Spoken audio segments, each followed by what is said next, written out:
好，各位家長好啊！我係潘 Sir，今日咧就好高興咧，我請到一位專家過嚟，年青但係又好專業嘅一位海外升學嘅專家，就係阿 Brian。Hello，潘 Sir，大家好，大家好。我而家先提到咧，最重要咧嘅一個 focus 咧，就係其實呢段嘢咧係我喺佢哋嘅官方文件度咧，Pearson 嘅官方文件度摘錄咗落嚟嘅。佢哋係講咗咧，係 student with A levels 咧，其實係等同於高過，係甚至係高過加拿大中學畢業嘅水平嘅。我哋用 IELTS 咧又有一個優勢喺度咧，就比本地學生咧就係好似認受性係高咗喎。咁 係啊，係 IB 咧，啊。咁啊，香港咧其實有72間 IB school。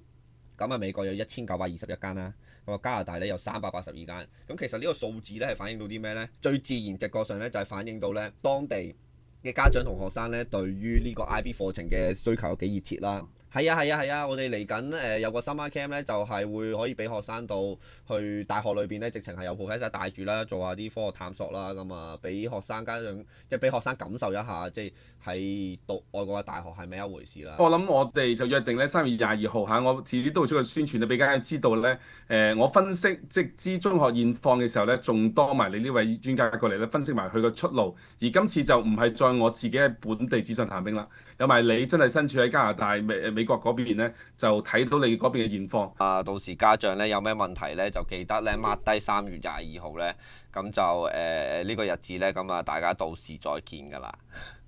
好，唔該晒，唔該曬，各位家長，咁我哋3月22號見，好，唔該晒，拜拜，拜拜，Thank 拜拜。you。